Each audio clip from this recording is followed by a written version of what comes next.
Bismillahirrahmanirrahim. Assalamualaikum warahmatullahi wabarakatuh. Alhamdulillahi rabbil alamin. Wal aqibatu lil muttaqin. Wala udwana illa 'alal zalimin. Allahumma salli wa sallim ala sayyidina Muhammadin sayyidil anbiya'i wal mursalin wa ala alihi wa ashabihi ajma'in, amma ba'd. Faya ibadallah, ittaqullaha haqqa tuqatihi wa la tamutunna illa wa antum muslimun. Segenap puji beserta syukur kita persembahkan kehadirat Allah Subhanahu wa taala. Selawat dan salam keharibaan junjungan kita Nabi besar Muhammad sallallahu alaihi wasallam pada keluarga dan sahabatnya sekalian. Para guru-guru kami, bapak-bapak dan saudara-saudara serta ibu-ibu sidang jamaah pengajian yang dimuliakan Allah. Sembari kita beriktikaf, mari kita isi sejenak waktu setelah salat maghrib untuk kita melihat dan mengulang kembali kewajiban kita dalam kehidupan dunia ini, sehingga kita tidak terjerat oleh konsekuensi daripada murka Allah dengan sebab kita langgar terhadap apa yang telah Allah tetapkan. Malam ini kita balik sebentar untuk kita baca kembali beberapa al-kabair atau dosa-dosa besar yang telah dikumpulkan oleh para ulama.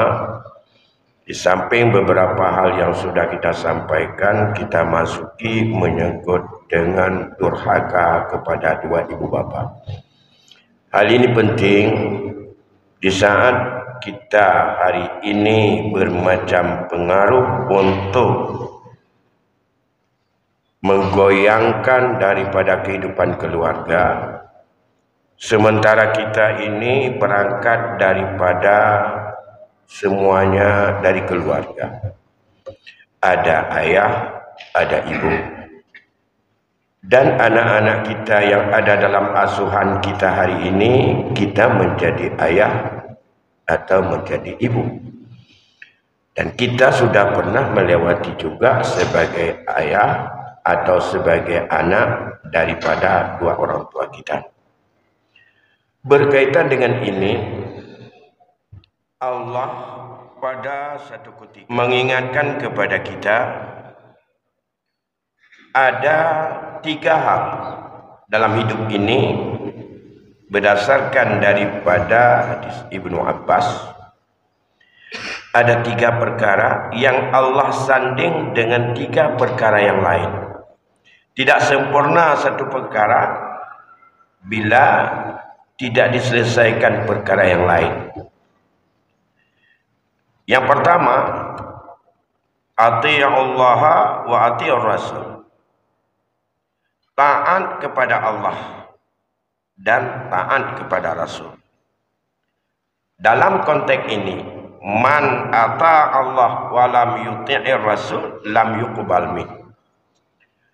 Kita pilih satu, taat sekali kepada Allah, tapi kita tak taat kepada Rasul, tidak diterima amalan kita, tidak dihitung amalan kita, tidak diperhitungkan iman kita. Tidak boleh memisahkan taat kepada Allah saja, tapi kita tak taat kepada Rasul, maka taat kepada Allah juga tidak diterima karena kita tak taat kepada Rasul. Taat kepada Rasul saja tidak diterima kalau kita tak taat kepada Allah. Ini satu, disandingkan antara taat kepada Allah, taat kepada Rasul. Duanya baru sempurna. Tak boleh pilih satu, tinggal satu. Yang kedua, Allah sandingkan firman salat dengan zakat. Aqimus salah wa atuz zakah. Di mana salat saja orang tak membayar zakat. Membayar zakat saja tak salat, itu tak sempurna dan tak diterima amalan kita. Jadi tak boleh pilih salah satu. Selalu banyak sekali ayat Al-Quran yang Allah sandingkan hablum minallah wa hablum minan nas, yaitu taat kepada Allah dengan bentuk salat, tapi juga harus taat kepada Allah tunaikan zakat, yaitu hak daripada orang-orang yang sangat butuh perhatian daripada kita. Orang-orang yang menjadi mustahik zakat adalah orang yang butuh perhatian, bukan untuk sanggup membuat dia kenyang, kecukupan, tapi butuh perhatian. Dengan perhatian itulah baru bisa terjadi kesetaraan antara orang miskin dan orang yang punya. Kita lihat, selain daripada amil, itu adalah orang-orang yang tidak ada kecukupan, yang dibutuhkan perhatian sebagai mustahik zakat, yaitu fakir, miskin, mukatab, mu'allaf, sabilillah, fisabilillah, kemudian juga dengan wal gharimin alaih, orang-orang yang terjerat hutang. Itu disandingkan dua. Salat hablum minallah, bermunajat kepada Allah, melapor, menyatakan sumpah dan segala macam. Kemudian dalam usaha, bila Allah berikan dalam batas dan kadar tertentu kemampuan kita, berikan curahan perhatian kita kepada orang tak mampu, sekedar untuk menghilangkan daripada ketimpangan sosial antara si kaya dengan si miskin. Sekedar itu. Dengan zakat mereka memang tidak mandiri hidupnya, tapi dengan ada pemberian dari orang kaya, standar nisab yang telah ditentukan, itu menunjukkan kita sudah kaya. Orang yang menerima itu dalam batas miskin, maka itu akan bisa untuk saling mendukung. Yang ketiga ini, anishkurli wali walidaik, hendaklah kamu bersyukur kepadaku dan bersyukur kepada dua ibu bapamu. Disandingkan syukur kepada Allah dengan syukur kepada dua ibu bapa. Disyukur kepada Allah saja, tak syukur kepada dua ibu bapa, lam yuqbal min. Allah tak terima amalan kita. Maka atas dasar inilah Allah menegaskan dalam hadis Rasul, ridallah fi ridal walidain, wa suqtullah fi suqtul walidain. Ridha Allah sangat tergantung kepada ridha dua ibu bapa. Sedangkan murka Allah juga sangat ditentukan oleh murka dua ibu bapa. Mengapa? Karena syukur kepada Allah, bersyukur nikmat Allah, karena banyak duit, kita banyak sedekah, tapi tak bersyukur kepada dua ibu bapa kita, yang ia dijelaskan begitu panjang lebar betapa mereka yang membuat kita menjadi orang ini, hamba menjadi hamba, yang memanusiakan manusia mereka. Mengapa? Karena beban yang Allah berikan sebagai amanah kepada bapa dan ibu adalah beban yang sangat dahsyat. Allah voniskan keberhasilan dan kegagalan seorang anak dalam keluarga akibat daripada kegagalan dan juga kelalaian dan ketidaksuksesan dua ibu bapa dalam membimbing dan menerima amanah ini dalam membimbingnya. Berat sekali itu, berat sekali beban kita. Namun imbalan dari berat itu, Allah sandingkan syukur seorang hamba kepada Allah dengan syukur kepada dua ibu bapa. Tidak ada makna guru bagi seorang anak kalau tidak diberikan daripada kekuatan hati dan keyakinan bahwa itu gurumu. Kamu hormati gurumu. Kamu hormati daripada orang yang lebih besar. Kamu sayangi yang lebih kecil. Itu tidak akan lahir sendiri dalam perjalanan anak. Maka Allah vonis, kullu mauludin yuladu alal fitrah. Abawa yuhawwidan wa yunasiran wa mujaziyah.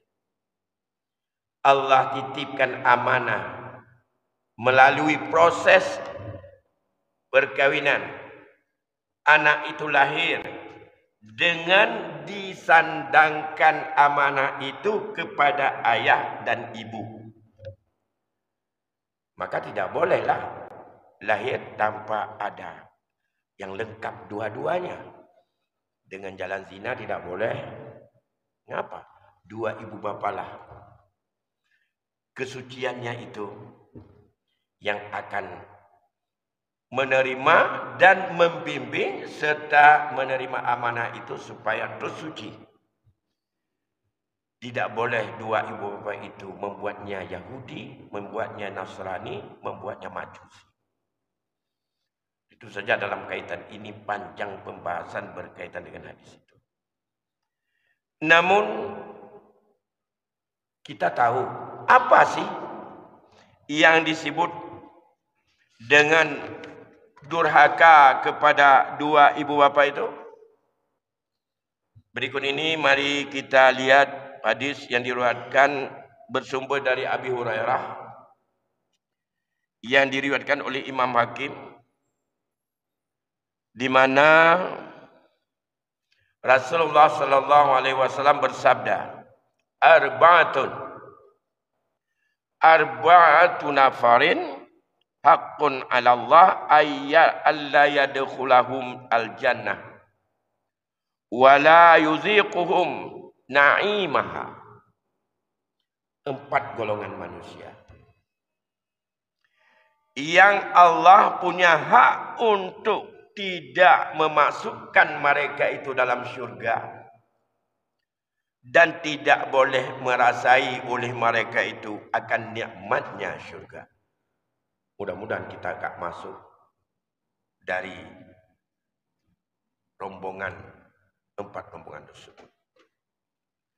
Ada 4 rombongan, ada 4 kelompok manusia yang mereka itu punya hak bagi Allah untuk tidak boleh masuk mereka dalam syurganya dan mereka tidak boleh menikmati daripada nikmatnya syurga.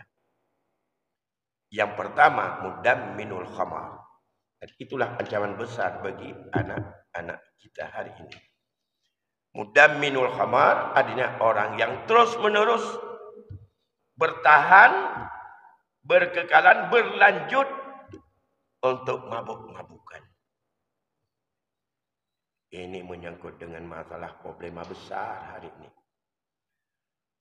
Dan ini punya masalah ini yang banyak konsep para ahli mencoba menawarkan, tetapi semakin tinggi juga nilai kemabukan itu yang terjadi kepada hamba, menunjukkan bahwa strategi dan usaha negara yang begitu besar kepadanya rupanya masih lebih dahsyat jalan lain bagi mereka yang ingin untuk menghancurkan umat ini daripada bebas daripada kemabukan itu. Tentu saja dalam kaitan ini yang disebut dengan khamar adalah sesuatu yang mengacaukan otak dan akal manusia.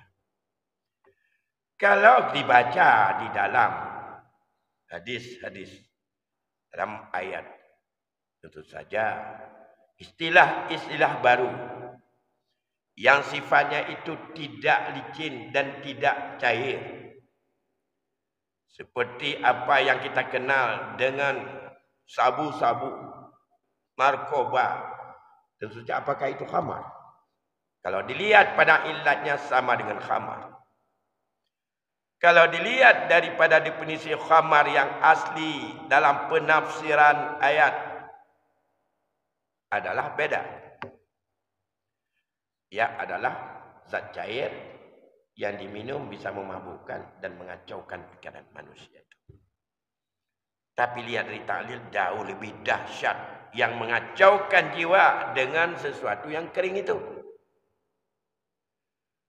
Sehingga yang berkembang hari ini tidak hanya yang cair, maka dalam konteks ini bila kita kaji kembali kepada kajian para ulama mutaakhirin, para ulama muda yang mencoba untuk mencari illat, bahwa banyak yang berpendapat narkoba, sabu-sabu jauh lebih besar mudaratnya berbanding dengan mudarat khamar. Lebih besar. Sehingga ada yang menghukumi kalau khamar dalam hukum jinayat kita hanya 40 kali cambuk hudud. Kalau diulang boleh tambah nakzir 40 lagi. 80. Pernah dipraktekkan oleh Umar setelah 40. Karena dia tak berubah, habis itu 40, kemudian takal 40 lagi. Tapi kalau narkoba itu jauh. Dan para ulama ada mengatakan boleh sampai dengan ia hukuman mati. Dibunuh, dipancung. Karena begitu bahayanya. Persoalan yang terjadi berkaitan dengan ini adalah hari ini banyak yang menghantui anak kita dan berdampak kepada hubungan anak dengan orang tua. Dan susah bagaimana orang tua bisa untuk memberikan keyakinan kepada anaknya bahwa itu perbuatan yang dilaknat oleh Allah dan dosa besar yang termasuk kelompok yang Allah tidak akan memasukkannya dalam syurga, dan Allah jangankan masuk, dia pun nikmat syurga pun tak boleh untuk dirasakan. Maka hari ini banyak perhatian kita ke sana, tapi hasilnya percuma. Sebabnya adalah mudah. Dia ada kecanduan. Kalau sikat gigi dan obat gigi, biaya promosi itu tinggi. Baru bisa laku. Setengah biaya promosi dengan biaya produksi. Tablau dekat ego, tablau ubat ego, tak apa. Nyan biaya promosi yang pekap-pekap pindah jalannya. Nyan taban dengan biaya produksi jidinan. Tamah baru tamahlah kelabah biu. Tapi belum tentu itu laku. Nanti dengan bermacam-macam produk. Tapi ini mudah. Karena promosi itu boleh free. Tapi pasti laku. Promosi supaya laku. Karena khamar, kecanduannya, kalau sudah candu, berikan free 2 kali aja, 3 kali. Dianya kantong-kantong yang kedah. Yang tanya boleh beliau. Jadi dia promosi beliau menyot ubat ego macam-macam, yang limon, dia promosi begitu. Tapi belum tahu beliau dulu. Yang diurus yang pegang mangat ijib tahu beliau dulu. Baik pegang dengan mangat baik promosi. Pakai. Karena tidak ada sesuatu kekuatan yang bisa membuat tarik.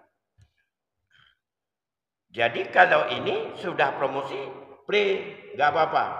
Tapi nanti ambil keuntungannya. Dan orang mudah mengambil keuntungan di situ. Kenapa kan? Mudah lagu. Pakai lagu karena punya kapungau tu, kecanduan pasti dia beli. Orang yang tidak kecanduan ambil kesempatan untuk pemasukan dan menjadi jalan ekonomi yang paling mudah. Ini yang pertama.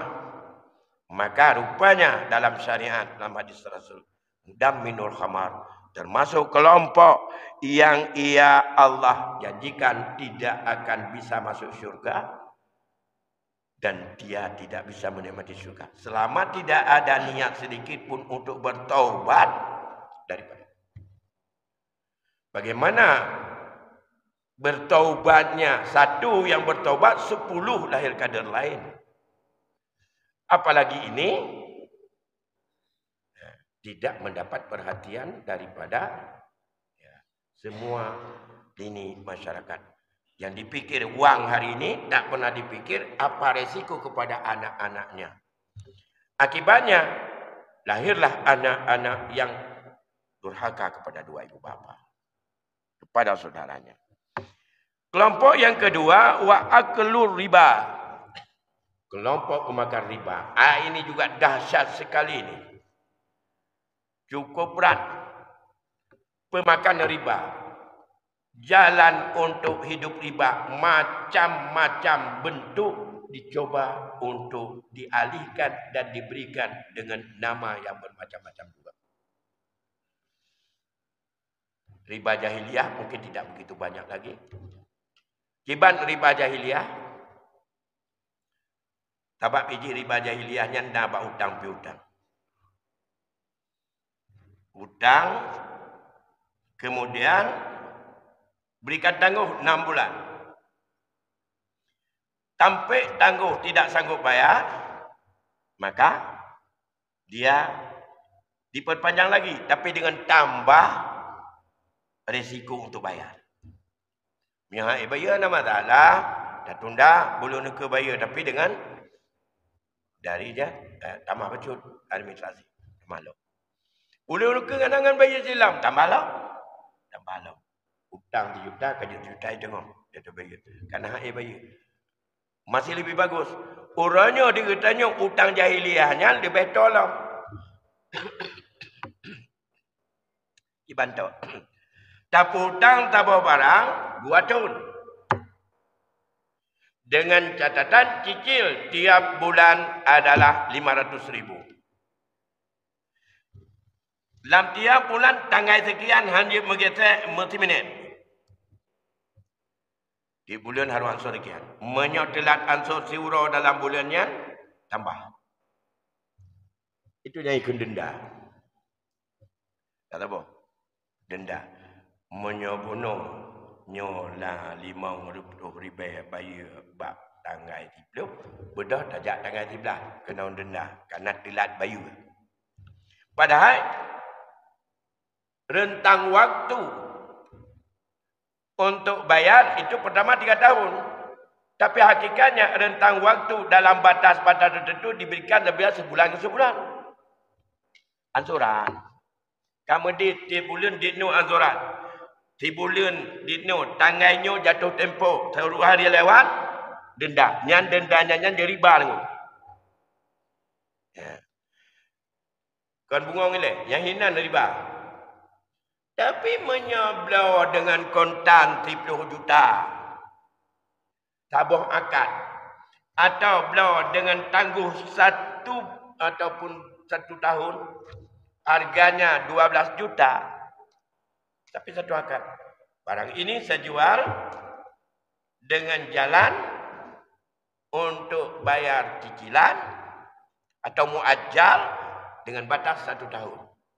Batas 1 tahun itu yang penting tidak lewat 1 tahun, maka bayar berapa hutangnya. Jangan riba. Karena tambah-tambah tabung akad. Jadi hinan beda antara utang muajjal dengan utang riba. Nyan kendendanya ke nyariba. Sama dengan tiap bulan itu tambah. Sama bulan tambah. Asal lebih wadah tambah. Maka terjadilah riba. Yang tambahnya riba. Jumlah jinta nak denda 2 juta. Dari total hutang 10 juta. Yang riba. Yang jadi apa? Nah, tempat nemu hutang orangnya yang tangguh. Menyo lewat hotel ni bayar becut. Walaupun bantang dalam rentang 2 tahun atau 1 tahun. Yang nak kena denda. Kena denda kan? Yang kena riba. Tapi menyutang belau 1 juta, bayar 1 juta, batas 2 tahun, jangan dibayar yang penting baik lewat 2 tahun. Yang sabar. Tapi menyegebi batas sebulan ke sebulan, lewat didenda, itu sama dengan batas. Dino hutang dino bulannya dino, lebih tamah, lebih batas bayar. Atau jatuh tempo bulanan. Di situ riba. Yang modelnya lebih berkembang orangnya. Gelom dengan bermacam-macam hutang lain yang tak makruf. Hari ini tantangan. Ada keinginan untuk menghapuskan riba oleh lembaga-lembaga kewangan syariah. Tantangan sangat dahsyat. Karena mereka yang melihat kepastian. Pertama, orang yang punya duit, lembaga berduit ingin kepastian pada hutang. Sedangkan mudharabah itu ditentukan oleh alam dan kondisi sosial serta bagaimana perkembangan hari demi hari. Yang tidak bisa dianggap pasti. Kalau mudharabah, punya modal, berikan kepada orang lain, orang itu bekerja dengan perjanjian dari awal, hasil keuntungan, untuk dia putar uang itu modal, kemudian keuntungan untuk mereka bersama. Apakah perbandingan 50-50 atau 40-60 atau berapa. Nah, tapi kalau tidak mau mengambil risiko, karena dalam perjalanan 1 tahun atau 1 bulan, penting ada rentang waktu untuk dilihat laba atau untung. Kecil atau besar. Tapi yang ada ingin kepastian tiap bulan berapa yang harus dikembalikan kepada saya untung. Dan tidak mau oleh sahib uang ataupun orang punya modal itu untuk menerima resiko rugi atau kecil labanya, maka itu jadi riba. Pokoknya setiap bulan kamu berikan bayar kepada saya, keuntungannya adalah 5%. Bak lagi sat. Untung mentau. Bekah rugau atau hana, itu terserah kamu. Itu bukan juga mudah. Bahkan etna ni mentang dunia geger. Hingga kita mau lalau tak orang katanya. Hanya mai dengar pe ekonomi syariah. Hanya mai dengar. Yang padahal galau. Sehingga ada orang yang merasakan diberikan 1% sebagai bunga itu lebih pasti ketimbang bagi laba. Ini kecuali apa? Makan tabak anjing. Mana ikut. Makan yang urung ke labanya. Mudah-mudahan berpanjang umur dan bertaubat. Bank syariah lebih riba daripada bank konvensional. Ija ke labanya. Dah ada pikiran untuk pulih. Hana ingin dia untuk memperbaiki yang sudah berani mengatakan diri syariah untuk betul-betul syariah. Bahkan hari ini menjadi persaingan di dunia pendidikan. Takut punya syariah. Sehingga manajemen syariah itu sendiri yang dianggap itu lemah, tidak ada yang mau untuk bagaimana mendukung, memperbaiki supaya kita nyok baik saja manajemen daripada manajemen konvensional. Guna manajemen deng nak kerja. Kenapa kau petugas kita keuangan syariah hari ini mungkin belum ada sistem manajemen itu sendiri. Jadi bonan syariah pegat baca-baca mungkin mantau di dalam yang belum sempurna. Sebenarnya kita harus bersyukur. Sudah ada niat untuk bertaubat secara nasional. Bertaubat secara Aceh.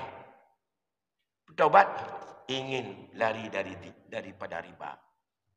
Itu satu taubat. Niat mentau. Lantas setelah itu usaha. Orang bank berusaha, orang modal berusaha, nasabah berusaha, teruk ngatruk hak Allah. Kena berat saya ingat. Yang jihad menyamate itu. Galam teruk kita nyokan legakan orang pendukung riba. Niat teman-teman kebaikan kagebi fala ada Allah. Yang baik tak eleh ayat Allah. Hana pendapat dalam agama riba itu halus. Tapi mendapat bank syariah lebih parah dari konvensional. Kau beraji riba inan gan mendih je mentau. Nauzubillah. Semoga mereka yang berkata demikian mentang iman latih. Beda tu. Taubatnya kan bupah dia syariah. Perjuangan ke sana harus ada. Tidak hanya di dalam konsep syariah, tapi sampai manajemennya. Bagaimana untuk bisa bersanding dan bahkan bertanding dengan sistem manajemen Yahudi itu. Tapi ada usaha ke sana. Inilah yang sedih. Maka itu adalah duri yang paling besar intern kita hari ini. Ya. Ada lagi yang peleh juga tu. Ya tak banyak peleh Islam. Sama dengan peleh Islam. Untung ada kan. Menyuruhkan langsung bahawa nena ajanu dep. Tak ada ko anak ko dengar nak riba-riba. Menyuruhkan lagi nyanyi mutlak. Tiba nak riba. Nak riba-riba. Dua juga dia. Nak tepuk ke roda Allah. Enggak. Halalul bad, harrama riba. Itu masalah apakah ini riba atau tidak, jalan hilahnya terserah. Itu metode. Niat kita untuk PGO dengan riba macam saja. Ni. Kemudian usaha. Bacut-bacut BA dalam kapasitas kita masing-masing. Ya. Oh, anak tak perlu mendung dalam. Gimana bukan? Terus tapi ada usaha. Meninggal itu kita nak sebagai orang dalam perjalanan taubat. Tabang orang yang poh kurang poh kurang roh. Ada riwayat dia tu. Seorang hamba kemudian dia tanya kepada seorang ulama, apakah saya diampuni dosa saya oleh Allah? Saya sudah membunuh 99 orang. Menyanyambul kehana ampunan ba Allah. Jauh parang tak tahu tu. Kapah tu. Itu dah. Budaya jalan lain. Apakah? Allah tak pernah. Kalau kamu tidak syirik kepada Allah dan kamu bertaubat kepada Allah, maka Allah akan mengampunimu. Alhamdulillah. Budaya berangkat. Ya, kamu berangkat pisah diri daripada dunia yang seperti itu pembunuhan. Kamu berangkat bertobat ke gunung ataupun ke sebuah desa jauh sana. Ya. Ijak taubatnya untuk iji bersadar adanya dan baik dia pun. Pada orang mati. Musibah mati. Dawa malaikat. Jipa ke pampun pun ada. Akhirnya menyamanan citipan. Oh tujuan ini nak taubat kumpulan. Pak berangkat dipulin. Ciu yang bak tempat mati ji hotel. Lebih tahu kepada tempat yang dia tuju, maka dia orang yang bertaubat. Tapi kalau masih jauh ke sana, lebih dekat, masih kepada tempat yang ia berangkat, dia belum orang bertaubat. Kenan dipertimbangkan. Ternyata dia lebih jauh, sudah lebih jauh dia lewati dan sudah dekat kepada tempat. Tapi belum sampai kepada tempat yang dia tuju untuk bertaubat. Akhirnya dia disebut orang yang bertaubat. Belum dia lakukan apapun. Baru dalam perjalanan untuk taubat. Taubat ini juga bisa diperbandingkan ke sana. Menyangkut dengan riba. Yang kedua. Yang ketiga adalah wa aklu malal yatim dulma. Makan harta anak yatim secara zalim. yang boleh makan harta anak yatim, Allah mengatakan, apabila kamu dalam keadaan susah, fakulu bil ma'ruf. Jadi boleh makan dengan jalan yang ma'ruf. Jangan kamu makan harta anak yatim secara zalim. Enak yang ma'ruf. Yang pertama, kalau kepepet sekali kita dapat timang harta anak yatimnya, cok ataji bacut dengan niat untuk kupul walau. Dan cok kepentingan pribadi untuk kubayar. Atau ambil dengan niat bahawa kita berhutang dan satu saat akan kita bayar saat kita mampu. Bunuh cok tiat untuk pulang. Dan minta. Yang kedua, ambil sekedar ongkos ujrah misil daripada usaha yang kami datang. Ya. Yang kemana ke? Yang cok laju karena ji mentang ubud untuk raya kubilain yang kita nyo anak toro. Tanya dalam keluarga kalau nyanyi. Haji no betul jina taji hana taji cuma mentang ubud kelon cipit mikir ino na taji jauh yo taji lah. Dan kalau kita nyo dipikir tidak ada raya ji ataupun untuk ada hana lihat taji orang taji orang tanya teman. Tang-tang kita nyo panjang dah umur tu. Galau dah temang pajuh walau pajuh tadi selamat dia. Kapan dia bayar? Maka selalu saya katakan berkaitan dengan masalah ini. Secara zalim seperti apa? Yang pertama, jangan kamu makan harta anak yatim, kamu gabung dalam hartamu. Yang kamu tidak jelas siapa besar harta yatim dengan hartamu yang kamu makan itu, apakah dia terlebih atau tidak, berjelas. Allah selalu ingat berarti segala mengepegang harta yatim satu-satunya dari warisan orang tuanya. Kekun yatim kerana meninggal ayah. Ayah dia meninggal. Menyomati makji, dia yatim itu walinya ayahnya. Dikelola oleh ayah, ada tanggungjawab. Tapi hak dia dari mamanya, ayahnya adalah sebagai wali anak yatim. Wali dari harta anaknya. Mentang-mentang kita nyoyah, anak kita yang kecil kita nyoyah je, ya ini nak pusaka abak mak. Sebagai seorang anak kecil. Pusaka abak mak yang kita nyoyah habis lanjut mendalimi hak dia. Hak je tadi. Hak tanya. Yang kita nyobi itu sudah kewajiban. Apalagi kalau meninggal ayahnya. Ada anak yatim tetap sekecil apapun orang tuanya ada hak untuk dia kepada anaknya. Maka tradisi kita hari ini menyona anak yatim menyewa pusaka. Boleh jampu inan pajuh jumpa siapa. Tahu raya tanya mak ayah lon roje meninggal mak ada mana tinggal siapa boleh apa pandai lah. Ibu ke, sekolah ke, belajar ke. Padahal Allah bukan begitu mengatakan iza anastum. Bila kamu melihat dia sudah cerdas, pandai, maka kembalikan olehmu pada fa'u amwalahu. Serahkan harta mereka. Fashidu alaih. Mesati pegah bauru. Ini saya kembalikan harta dia. Oh habis. Paduk habis. Kepul saja. Lagian yang sudah Allah. Maka hati-hati dalam keluarga kita bila ada anak yatim. Lebih-lebih anak yatim rawat. Adik tu. Ataupun anak tu. Ataupun jimuntui. Ataupun anak buah tu. Ada mereka. Nyan dan masuk kelompok orang yang tidak bisa dapat syurga dan bertemu nikmat daripada nikmat syurga itu. Yang terakhir inilah. Walaqi lil walidai. Illa ayyatubu.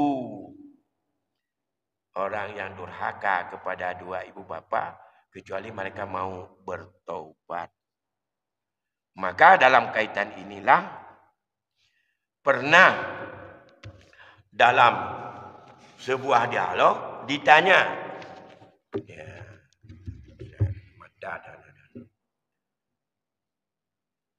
Pada satu ketika bersabda Nabi, anta wa malika di abika. Kemudian wasuila Ka'abil akhbar an uquqil walidain mahwa. Ada yang bertanya ya kepada Ka'ab bin Akbar tentang apa itu durhaka kepada dua ibu bapa. Mahwa uququl walidain. Ada yang kekenian. Bagaimana bentuknya bahwa kita durhaka kepada dua ibu bapa. Jadi qala saat itu berjawab oleh Rasulullah, wa iza aqsama alaihi abuhu wa ummuhu lam yubil qismahuma.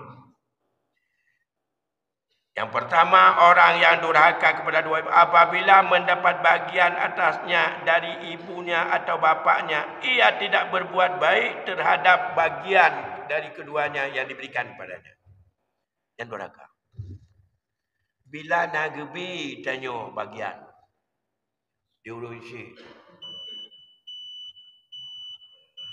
kat tatu atesa gejok di patu geblau ke tangan gejok di kulang bayar kos gejok bayar macam-macam. Itu bagian yang gebi diurusi.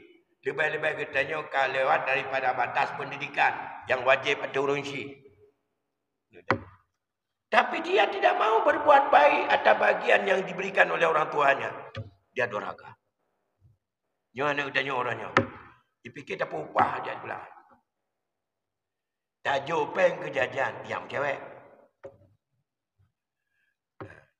Diam cewek. Tajuk Honda untuk jaga kuliah. Hijau Hondanya ya balap. Yang anak-anak boleh. God Honda tajuk Iblau. Gila bergerak-gerak. Tajuk Honda ngaji ia kuliah ibu cewek. Yang durhaka mana mah? Di amanah benar. Ada beberapa lagi. Dalam hadis ini penjelasan kita lanjutkan pada pertemuan lain kali karena toh kibanhi durhaka pada orang tua. Menurut adik Ka'ab ini yang ditanyakan dijawab oleh Rasulullah. Cuma adanya bertakalan dalam hati mata tak kontak orangnya. Gebi bagian, gebi nikmat oleh Allah melalui rezeki kitanya. Jijik hanya berbuat baik dengan nikmat itu bagian itu. Itu durhaka. Nyo yang le buat ni kitanya. Mudah-mudahan kitanya baik nak lagi nya oleh rezeki itu. Punya nak lagi nya taubat. Punya hana tak taubat, habis surga ada Allah, menikmati surga pun tak dapat. Beruntung tuan bantu. Saya pikir itu beberapa hal. InsyaAllah ada. Itu baru satu. Dan ada beberapa lagi dalam tuntunan Rasulullah yang merupakan bentuk-bentuk uququl walidain atau perbuatan yang durhaka dua wujud. Demikian barangkali lebih kurang tuan laki maaf. Dan Allah wa iyyakum ajma'in. Wallahu a'lam bissawab. Wassalamualaikum warahmatullahi wabarakatuh.